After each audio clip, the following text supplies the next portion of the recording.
অপর হাদিসের মধ্যে আছে, যখন কোনো লোক মসজিদে আসে, নিয়মিত মসজিদে নামাজ পড়ে, মসজিদকে আবাদ রাখে, সে মসজিদে থেকে বের হওয়ার আগেই মসজিদ তার জন্য দোয়া করে। কি দোয়া করে?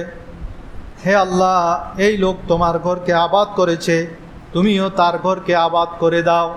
আমরা যদি মসজিদের মধ্যে 5 ওয়াক্তে 5 বার আসি, মসজিদকে আবাদ করি, জিকির আজকার করি, নিয়মিত নামাজ পড়ি, কোরআন তেলাওয়াত করি মসজিদের মধ্যে এসে, এটাই হলো মসজিদকে আবাদ করা।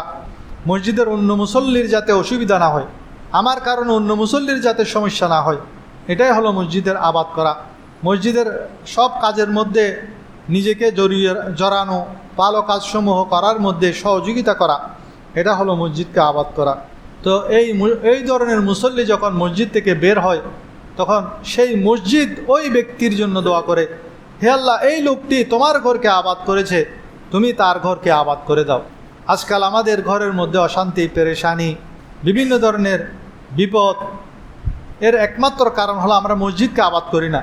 আমরা যখন মসজিদের সাথে নিজেদেরকে সম্পৃক্ত করে ফেলব, তখন দেখবেন আল্লাহ রব্বুল আলামিন আমাদের ঘরের সকল পেরেশানি দূর করে দিয়েছেন। সেজন্য যারা ঘরের পেরেশানি নিয়ে অভিযোগ করেন, তাদের উচিত মসজিদের কাজে লেগে যাওয়া, মসজিদের সাথে সম্পর্ক বাড়িয়ে দেওয়া। আল্লাহ তাআলা আমাদেরকে তৌফিক দান করুন।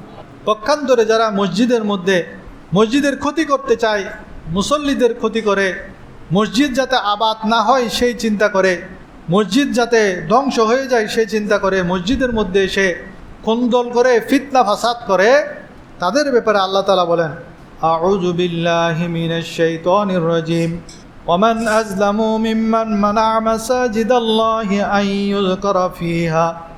ইউযকারা ফিহা ইসমুহু ওয়া সা'a ফি খারাবিহা উলাইকা মা কানা লাহুম মান ইয়াদখুলুহা ইল্লা খায়িফিন লাহুম ফিদ দুনিয়া খিজিয়ুন ওয়া লাহুম ফিল আখিরাতি আযাবুন আযীম। যারা মসজিদ সমূহের মধ্যে আল্লাহর জিকির করতে, ইবাদত করতে বাধা প্রদান করে, তাদের জন্য শাস্তি হলো লাহুম ফিদ দুনিয়া খিজিয়ুন, দুনিয়ার মধ্যে আছে তাদের জন্য লাঞ্ছনা, ওয়াফিল আখিরাতে আযাবুন আযীম, এবং পরকালে আছে ভয়াবহ শাস্তি। তাহলে দুনিয়ার লাঞ্ছনা বঞ্চনা থেকে যদি বাঁচতে হয়, পরকালের আযাব থেকে যদি বাঁচতে হয়, তাহলে আমাদেরকে কি করতে হবে? মসজিদকে আবাদ করতে হবে। আল্লাহ তাআলা আমাদেরকে তৌফিক দান করুন।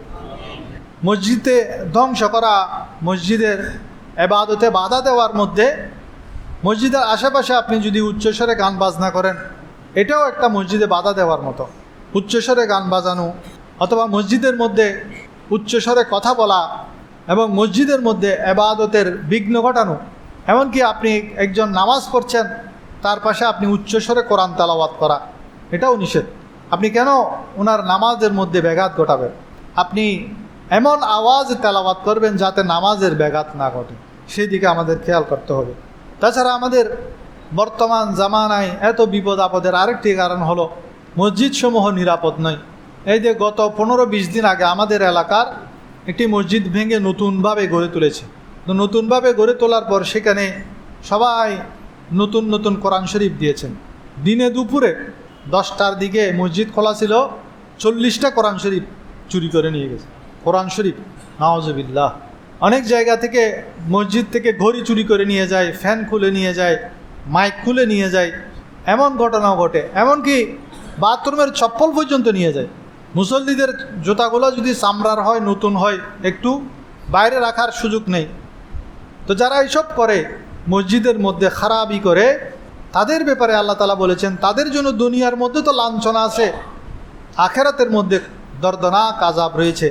যারা মসজিদকে বিরান করার কাজে ভূমিকা পালন করছে, সেজন্য এই সমস্ত মসজিদের মধ্যে যারা এইসব খারাপই করে, তাদের ঘরের মধ্যে শান্তি হবে না, তাদের ঘর বিরান হয়ে যাবে, ধ্বংস হয়ে যাবে তারা।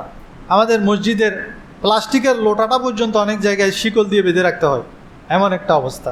প্লাস্টিকের লোটা অনেক জায়গায় দেখি শিকল দিয়ে বেঁধে রাখছে। তো সেজন্য এই সমস্ত কাজ যারা করে, তাদেরকে মসজিদ থেকে চুরি করা, মসজিদের চপ্পল চুরি করা, এসব থেকে বেঁচে থাকতে হবে। তাহলে আল্লাহ তাআলা তাদের জীবনের মধ্যে বরকত দিবেন, আল্লাহ রিজিকের দরজা খুলে দিবেন।